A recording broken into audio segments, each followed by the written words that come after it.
En el invierno de 1968, dos niños salieron del bosque de los Apalaches después de haber estado desaparecidos durante 11 años. Iban descalzos, llevaban ropa que ya no existía, y cuando la policía les preguntó dónde habían estado, describieron una casa que se había quemado hasta los cimientos en 1959. El pueblo quería respuestas, los padres querían recuperar a sus hijos, pero lo que esos gemelos dijeron en las semanas siguientes destrozaría a esa familia para siempre. Y las pruebas reales, sugerían algo mucho peor que un simple secuestro. Esta es la historia que el pueblo de Hollow Ridge intentó enterrar. Esto es lo que pasa cuando dos niños regresan. Pero las personas que regresan no son exactamente las mismas que se fueron. Hola a todos. Antes de empezar, asegúrate de darle like y suscribirte al canal. Y deja un comentario diciendo de dónde eres y a qué hora estás viendo esto. Así YouTube seguirá mostrándote historias como esta. Los gemelos de Hollow Ridge, Samuel y Catherine Merrick, desaparecieron el 14 de octubre de 1957. Tenían 6 años. Era domingo. Su madre, Ann Merrick, los había mandado a buscar agua al pozo que estaba detrás de la propiedad, una tarea rutinaria que habían hecho cientos de veces. El pozo se encontraba a unos 200 metros de la casa principal, justo después de una fila de robles que separaba la propiedad de los Merrick del bosque profundo del sur de Virginia Occidental. Cuando los niños no regresaron después de 20 minutos, Ann salió a buscarlos. El cubo estaba allí, volcado, con la cuerda todavía atada al asa, pero Samuel y Catherine habían desaparecido. No había huellas que se alejaran, ni signos de lucha, ni gritos. Fue como si la tierra se los hubiera tragado enteros. La búsqueda comenzó esa misma tarde. En cuestión de horas, casi 80 voluntarios de Hollow Ridge y los pueblos cercanos peinaron el bosque. Buscaron durante 3 semanas. No encontraron nada, ni ropa, ni huellas, ni testigos. En noviembre, el sheriff declaró el caso cerrado de forma extraoficial, aunque nunca lo dijo públicamente. La familia Merrick celebró un servicio conmemorativo en la primavera de 1958, y los Merrick dejaron de hablar con los vecinos. Su marido Thomas empezó a beber, y el pueblo, como suelen hacer los pueblos, siguió adelante. Pero el 9 de enero de 1968, los gemelos salieron de esos mismos bosques, y todo lo que los Merrick creían entender sobre el mundo se hizo añicos. Los encontró un camionero llamado Dale Hodgkins, que transportaba madera por la Ruta 19, justo después del amanecer. Los vio de pie en el arcén, dos figuras pequeñas entre la niebla, y al principio pensó que eran maniquíes. Eso fue lo que le dijo después a la policía. Estaban demasiado quietos, demasiado pálidos. Cuando paró y bajó, se dio cuenta de que eran niños, y que lo miraban con una expresión que no supo describir. No era miedo, no era alivio, era algo más, algo vacío. Les preguntó si estaban perdidos. El niño, Samuel, dijo que intentaban llegar a casa. Hodgkins preguntó dónde estaba su casa, y Samuel dijo la granja Merrick, en Old Ridge Road. Hodgkins conocía la zona.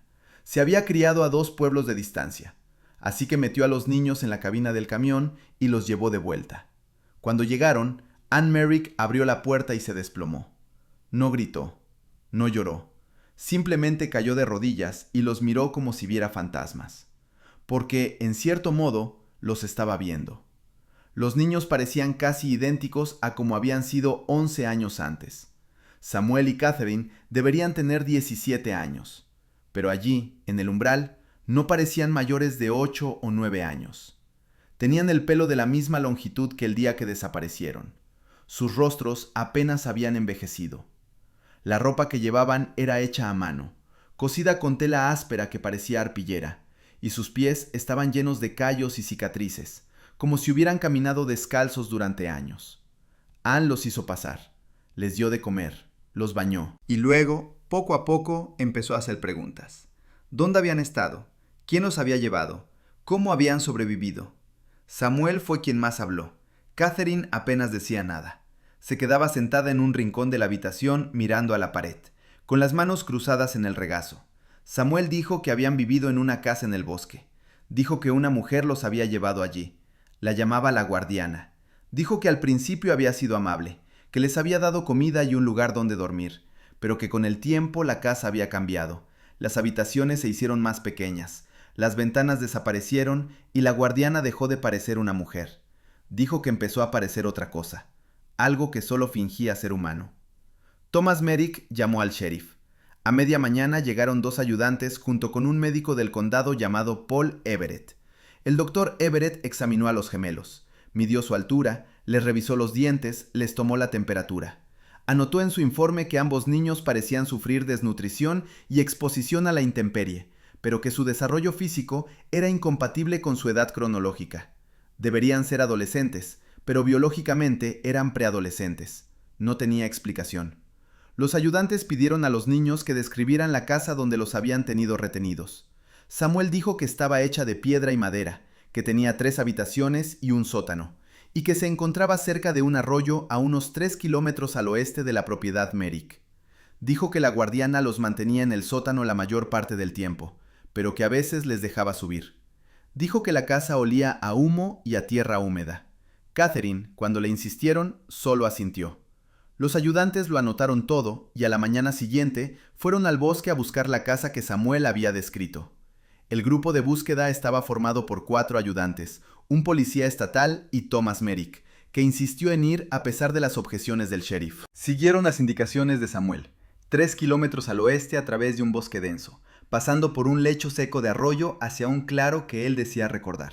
Samuel había dibujado un mapa la noche anterior, tosco pero detallado, que mostraba el camino que aseguraba haber recorrido con Catherine.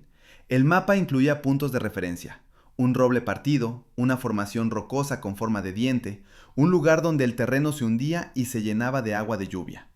Todos esos puntos existían. Los ayudantes encontraron cada uno de ellos. Pero cuando llegaron al claro donde Samuel decía que había estado la casa, no había nada. Ni estructura, ni cimientos, ni piedras. El suelo estaba cubierto por años de hojarasca y musgo sin tocar. Los árboles eran de crecimiento antiguo, intactos, con raíces profundamente entrelazadas en la tierra.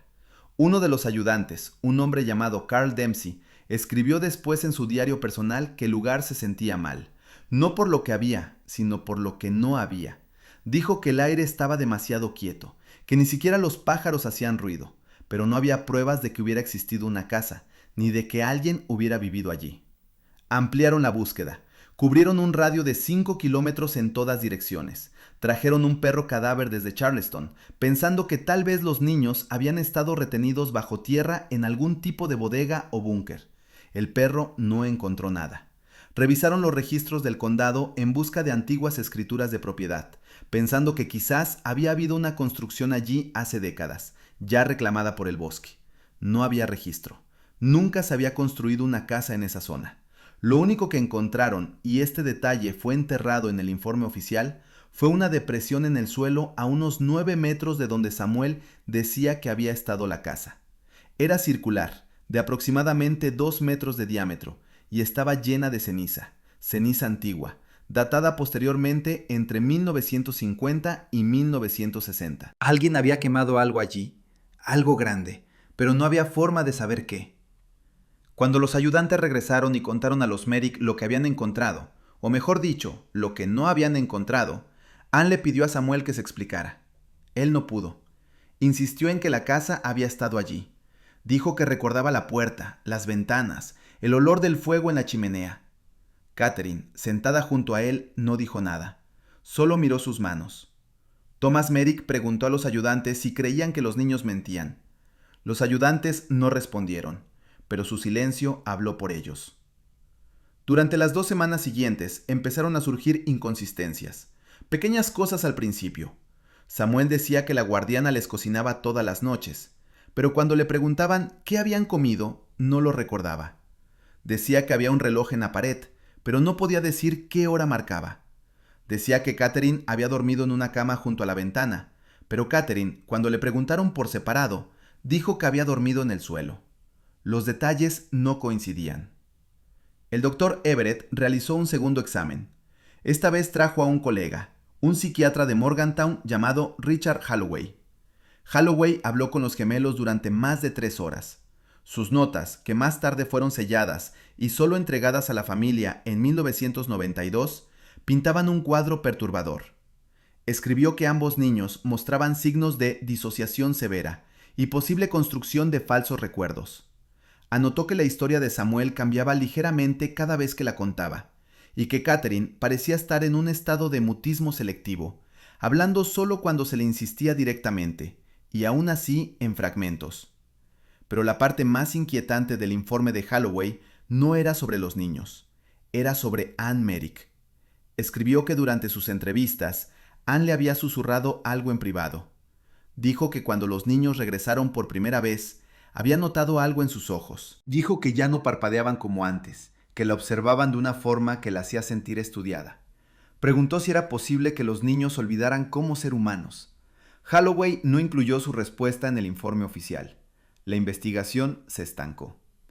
El departamento del sheriff no tenía pistas, ni sospechosos, ni escena del crimen. Los gemelos estaban vivos, y eso debería haber sido suficiente. Pero no lo era.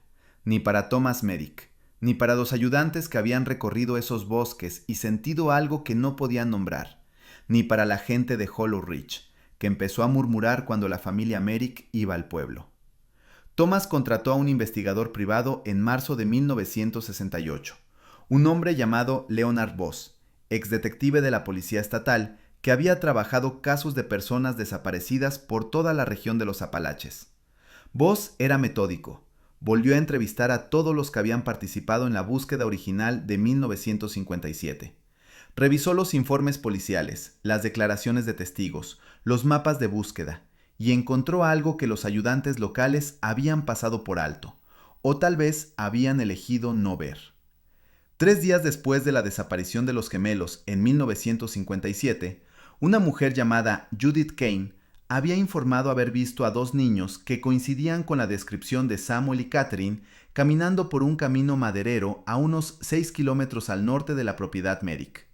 Dijo que iban con una mujer alta, de pelo oscuro, que llevaba un abrigo largo a pesar del tiempo cálido. Judith había supuesto que eran una familia de paso y no pensó en denunciarlo hasta que la búsqueda terminó. Para entonces, el sheriff le dijo que probablemente no tenía relación. El informe se archivó y olvidó, pero Voss lo encontró, y encontró algo más. La mujer que Judith describió, la mujer del abrigo largo, coincidía con la descripción de alguien a quien los lugareños habían visto antes. Se llamaba Evelyn Marsh. Había vivido en Hollow Ridge brevemente a principios de los años 50, alquilando una pequeña cabaña al borde del pueblo. La gente la recordaba porque no hablaba con nadie. Compraba provisiones una vez por semana y desaparecía de nuevo en las colinas. En 1954, su cabaña se incendió. Se presumió que había muerto. Nunca se encontró cuerpo, pero el fuego había sido tan intenso que las autoridades asumieron que estaba dentro cuando ocurrió. El caso se cerró, pero Voss descubrió algo en los registros del condado que nadie había conectado antes. Evelyn Marsh había sido propietaria de un pequeño terreno a 3 kilómetros al oeste de la granja Merrick, la misma zona donde Samuel decía que había estado la casa. Voss volvió al bosque con un topógrafo y un detector de metales. Encontraron los marcadores de la propiedad, antiguas estacas de hierro clavadas en la tierra, enterradas bajo décadas de suelo y maleza. Y encontraron algo más bajo la fosa de ceniza que los ayudantes habían descubierto, enterrado a casi 1 metro de profundidad. Encontraron huesos, no humanos, animales, docenas de ellos. Pequeños animales, conejos, ardillas, pájaros, todos colocados en un patrón, circular, deliberado. Los huesos llevaban allí años, posiblemente décadas. Voss tomó fotografías, recogió muestras, y cuando le mostró a Thomas Merrick lo que había encontrado, Thomas le preguntó qué significaba. Voss dijo que no lo sabía, pero que parecía un ritual, como si alguien hubiera estado preparando algo. El periódico local se enteró del hallazgo. Publicaron un pequeño artículo en abril de 1968 titulado «Huesos encontrados cerca del caso de los niños desaparecidos». El artículo era breve, vago y apareció en la página 7, pero fue suficiente. La gente empezó a hablar. Empezaron a circular teorías. Algunos decían que Evelyn Marsh había sido una bruja, que había tomado a los niños para algún propósito oscuro. Otros decían que los gemelos habían vivido como salvajes en el bosque, que habían inventado la historia de la guardiana para dar sentido a un trauma que no podían procesar. Y algunos, un grupo más silencioso, decían que los niños que habían regresado no eran los mismos que habían desaparecido, que algo se había llevado a Samuel y Catherine en 1957 y que algo distinto había vuelto en su lugar. Ann Merrick dejó de salir de la casa. Cerraba las puertas con llave por la noche. Empezó a dormir en la habitación de los gemelos, vigilándolos mientras dormían. Thomas le preguntó por qué. Ella dijo que necesitaba asegurarse de que seguían respirando. Él le preguntó qué quería decir. Ella no respondió, pero en su diario, encontrado años después de su muerte, escribió esto. No sueñan. Los observo todas las noches y nunca se mueven. Yacen perfectamente quietos, con los ojos cerrados, pero no creo que estén dormidos. Si todavía estás viendo, ya eres más valiente que la mayoría. Cuéntanos en los comentarios qué habrías hecho si esto hubiera pasado en tu familia. Para el verano de 1968, la casa de los Merrick se había convertido en una prisión. Ann apenas hablaba. Thomas se emborrachaba hasta dormirse casi todas las noches. Y los gemelos, Samuel y Catherine, existían en un extraño espacio liminal entre la infancia y algo completamente distinto.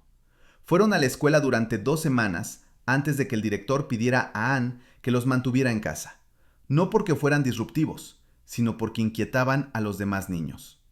Samuel se sentaba en su pupitre y miraba al frente durante horas sin moverse. Catherine dibujaba la misma imagen una y otra vez en su cuaderno. Una puerta, siempre una puerta sin manilla. La consejera escolar intentó hablar con ellos. Le preguntó a Catherine qué significaba la puerta. Catherine la miró y dijo con una voz que sonaba demasiado vieja para su cuerpo que era el camino de vuelta. La consejera preguntó de vuelta a dónde. Catherine no respondió, solo siguió dibujando. Samuel era más comunicativo, pero sus respuestas generaban más preguntas que respuestas. Cuando le preguntaron qué recordaba más de su tiempo desaparecidos, dijo la espera. Dijo que eso era lo que más habían hecho, esperar en la oscuridad. Samuel dijo que la guardiana bajaba al sótano una vez al día, a veces menos, y se sentaba con ellos.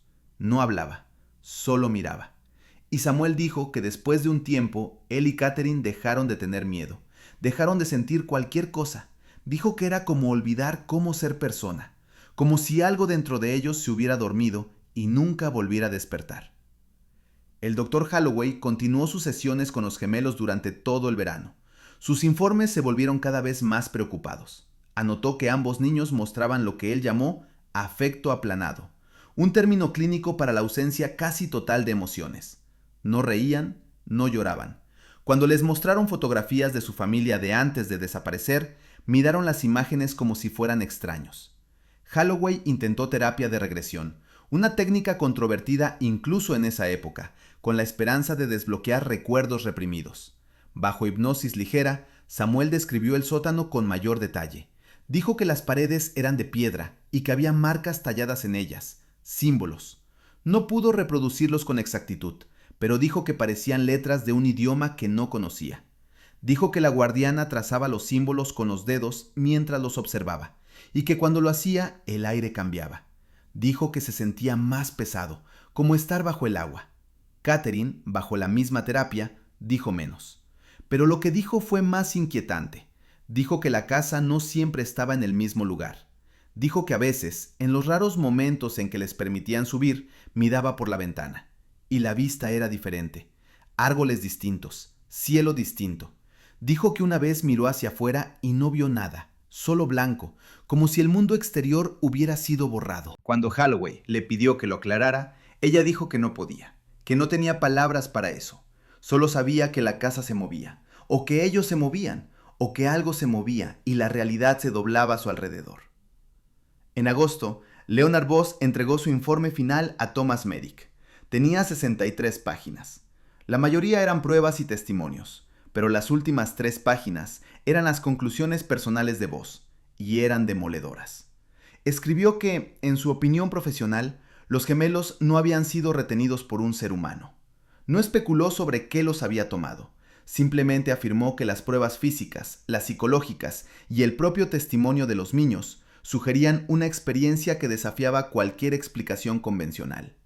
Señaló la ausencia total de cualquier estructura, la disposición ritual de los huesos de animales, la falta de envejecimiento físico en los niños, la amnesia selectiva, la disociación. Escribió que creía que algo le había pasado a Samuel y Catherine Merrick en esos bosques, algo que la ciencia no podía medir y la policía no podía investigar. Recomendó que la familia buscara atención psiquiátrica a largo plazo para los gemelos y considerara mudarse a otro pueblo. Thomas leyó el informe en su estudio. Lo cerró con llave en un cajón. Nunca se lo mostró a Anne y nunca volvió a hablar con voz. Pero esa noche, Thomas salió al bosque. Fue al claro donde Samuel decía que había estado la casa y se quedó allí en la oscuridad, escuchando. Más tarde, cuando un vecino le preguntó por qué había ido, Thomas dijo que quería ver si podía sentirlo. La sensación de que algo estaba mal, lo que su hijo había intentado describir. El vecino le preguntó si lo sintió. Thomas dijo que sí. La familia se quebró lentamente, como hielo que se agrieta bajo un peso. Para el otoño de 1968, Thomas había dejado de ir a trabajar. Había sido capataz en un aserradero, un empleo estable que mantuvo durante 15 años. Pero después del regreso de los gemelos, no podía concentrarse. Se quedaba parado en la línea de corte y perdía la noción del tiempo, mirando al vacío. Su supervisor le dio licencia. Sus compañeros dejaron de llamarlo. Anne se replegó aún más. Empezó a hablar sola, susurrando oraciones que nadie reconocía como pertenecientes a ninguna religión conocida. Dejó de cocinar, dejó de limpiar. La casa cayó en el abandono. Platos amontonados en el fregadero, polvo acumulándose en todas las superficies. Los gemelos se movían por todo eso como fantasmas, silenciosos y vigilantes. No pedían nada, no se quejaban, simplemente existían, ocupando espacio sin habitarlo. Los vecinos que una vez llevaron guisos y ofrecieron ayuda dejaron de visitar. La casa Merrick se convirtió en un lugar al que no se iba. Los niños cruzaban la calle para no pasar por delante. Y los rumores crueles, empezaron a correr. Algunos decían que Anne había perdido la cabeza. Otros que Thomas les había hecho algo a esos niños durante los años que estuvieron desaparecidos. Que toda la historia era una tapadera. Los susurros más crueles sugerían que los gemelos nunca se habían ido de verdad, que habían estado escondidos en algún lado, maltratados, destrozados, y luego devueltos cuando ya no eran reconocibles. En octubre, exactamente 11 años después del día en que los gemelos desaparecieron por primera vez, ocurrió algo que obligó a la verdad a salir a la luz. Catherine habló, no en fragmentos, no en susurros, habló claro, directo, por primera vez desde que regresó. Estaba sentada a la mesa de la cocina con Anne, desmigajando un trozo de pan que no había comido, cuando levantó la vista y dijo: «¿No se suponía que íbamos a volver?». Anne se quedó helada. Le preguntó a Catherine qué quería decir. Catherine dijo que la guardiana les había dicho que no podían irse, que si lo hacían, la puerta quedaría abierta, que algo nos seguiría. Anne preguntó qué lo seguiría. Catherine miró a su madre con esos ojos vacíos que no parpadeaban y dijo que ella. Esa noche Anne llamó al doctor Holloway. Le contó lo que Catherine había dicho. Holloway llegó a la mañana siguiente y realizó una sesión de emergencia con ambos gemelos. Le pidió a Catherine que explicara qué había querido decir. Ella se negó. Dijo que ya no tenía permitido hablar de eso. Samuel, sin embargo, sí quiso hablar. Dijo que la guardiana les había dado una opción anoche antes de que se fueran. Dijo que les había dicho que podían irse a casa, pero que si lo hacían, ella vendría con ellos. No en cuerpo, en otra cosa. Dijo que viviría en los espacios que no miramos, los rincones de las habitaciones, los huecos bajo las puertas, el silencio entre las palabras. Dijo que ya había empezado, que podía sentirla en la casa, observando, esperando. Holloway preguntó si la guardiana les había hecho daño. Samuel dijo que no. Dijo que los había mantenido a salvo. Dijo que los había amado, pero que su amor era del tipo que te vacía y te llena con algo que no es tuyo. Holloway dio por terminada la sesión antes de tiempo. En sus notas escribió que ya no creía que los niños estuvieran inventando la historia.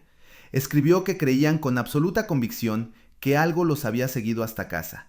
Y escribió que, después de pasar tiempo en esa casa, ya no estaba seguro de que estuvieran equivocados. Empezaron a pasar cosas, pequeñas cosas, objetos que se movían cuando nadie miraba, puertas que se abrían solas. La temperatura en ciertas habitaciones caía sin explicación. Anne encontró huellas en el polvo del suelo, huellas pequeñas, de niño, que iban desde la habitación de los gemelos hasta la puerta del sótano. Pero ni Samuel ni Catherine habían salido de su cuarto esa noche. Thomas oía voces, susurros. No distinguía las palabras, pero las oía en las paredes, en las tuberías, en los espacios entre las tablas del suelo. Empezó a dormir en su camioneta. Ann se negó a irse. Dijo que tenía que proteger a sus hijos, aunque ya no estaba segura de qué habían llegado a ser sus hijos. El 3 de noviembre de 1968, Ann Merrick llamó al departamento del sheriff y dijo que quería que se llevaran a los gemelos de su casa. Dijo que no estaban a salvo. La operadora preguntó si los niños corrían peligro. Ann dijo que no. Dijo que los niños eran el peligro. 2 ayudantes llegaron en menos de una hora. Encontraron a Ann de pie en el jardín delantero, temblando, con los puños apretados. Les dijo que los gemelos estaban dentro. Les dijo que no los miraran directamente a los ojos. Les dijo que si oían susurros, se fueran de inmediato. Los ayudantes pensaron que había tenido un colapso. Entraron. Encontraron a Samuel y Catherine sentados en el suelo de la sala, con las manos cruzadas en el regazo, mirando la pared. Los ayudantes preguntaron si estaban bien. Samuel giró la cabeza lentamente y sonrió. Fue la primera vez que alguien lo vio sonreía desde que había vuelto. Dijo que estaban bien.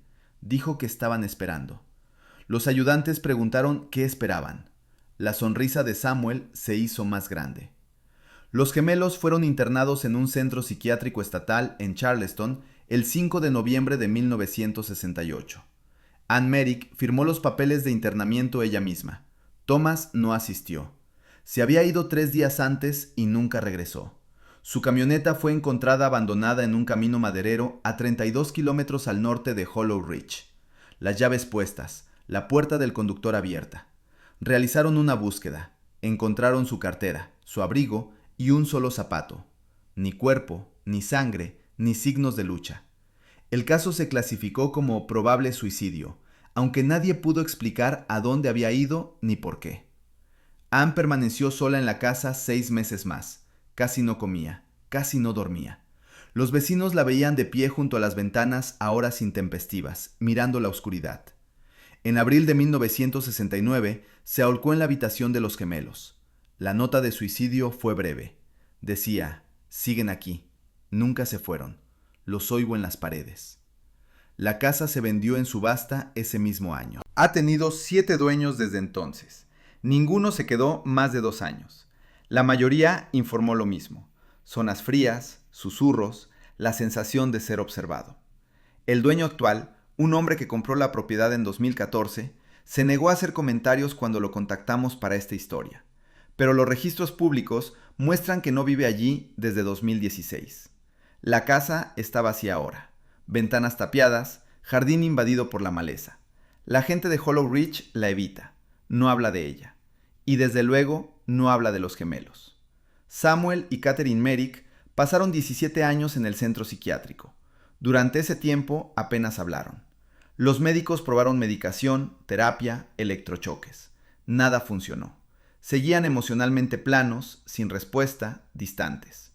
En 1985, cuando cumplieron 34 años, aunque seguían pareciendo no mayores de primeros adolescentes, el Estado los consideró lo bastante estables para una salida supervisada. Los trasladaron a una residencia tutelada en Morgantown. 3 semanas después, desaparecieron. Nadie los vio irse. Nadie los oyó irse. Las cámaras de seguridad mostraron la puerta de su habitación abriéndose a las 2:17 de la madrugada, pero nadie salió. La puerta simplemente se abrió, y horas después se cerró. Las camas estaban vacías, sus pertenencias intactas. Se realizó una búsqueda, pero fue tibia en el mejor de los casos. El personal no quería encontrarlos, y en realidad nadie buscó de verdad. El caso se archivó como desaparición voluntaria y se olvidó en silencio, pero hubo avistamientos. Con los años, personas aseguraron haberlos visto. Un empleado de gasolinera en Kentucky dijo que 2 niños que coincidían con su descripción entraron una noche tarde, descalzos, con ropa que parecía hecha a mano. No hablaron, solo lo miraron hasta que apartó la vista, y cuando volvió a mirar ya no estaban. Un excursionista en Tennessee informó haber visto 2 figuras inmóviles en el bosque, observándolo desde lejos. Dijo que no se movieron durante 10 minutos, y cuando intentó acercarse, se dieron la vuelta y se adentraron entre los árboles, desapareciendo sin hacer ruido. Un camionero en Ohio dijo que recogió a 2 autoestopistas una mañana con niebla. Un niño y una niña que no dijeron una palabra en todo el viaje. Dijo que cuando los dejó, caminaron hacia un bosque que no aparece en ningún mapa. Dijo que los observó hasta que desaparecieron en la niebla, y que justo antes de perderlos de vista, la niña se giró y le hizo un gesto con la mano. Dijo que su sonrisa parecía equivocada, como si no perteneciera a un rostro humano. Los registros oficiales dicen que los gemelos de Hollow Ridge siguen desaparecidos. El caso está frío. No hay investigación activa ni nuevas pistas. Pero las pruebas reales, cuentan otra historia. Cuentan la historia de dos niños que entraron al bosque en 1957 y algo distinto salió en 1968. Cuentan la historia de una mujer llamada Evelyn Marsh, que pudo haber existido o no, que pudo haber sido humana o no, y que pudo seguir ahí fuera, esperando a los próximos niños que se alejen demasiado de casa. La casa que Samuel describió nunca se encontró, la guardiana nunca fue identificada, y la pregunta que atormentó a Ann Merrick hasta el día de su muerte sigue sin respuesta. Si los gemelos que volvieron no eran los mismos que desaparecieron, ¿qué les pasó a los verdaderos Samuel y Catherine? ¿Siguen ahí fuera en algún lugar de esos bosques, atrapados en un lugar que no aparece en ningún mapa? ¿O se convirtieron en algo completamente distinto? Algo que lleva forma de niño, pero no lo es. Algo que camina por las carreteras secundarias de América, vacío y paciente, y esperando. La verdad es que no lo sabemos, nunca lo sabremos, pero de vez en cuando alguien informa haber visto a dos niños al borde de la carretera, descalzos, silenciosos, observando. Y cuando la gente se detiene a ayudar, cuando pregunta si los niños están perdidos, los niños siempre dicen lo mismo, dicen que intentan llegar a casa. Y luego sonríen, y las personas que se detienen, las que les ofrecen llevarlos, nunca hablan de ello después. Pero si les insistes, si de verdad aprietas, te dirán una cosa. Te dirán que los ojos de los niños estaban vacíos, como si no hubiera nada detrás, como si te miraran desde muy lejos, desde un lugar al que nunca debiste ver. Los gemelos de Hollow Ridge siguen ahí fuera. Tal vez buscan su casa, o tal vez la casa los está buscando a ellos. Sea como sea, si ves a dos niños solos en una carretera oscura, descalzos e inmóviles, no pares. No mires demasiado tiempo, porque la guardiana guarda lo que toma.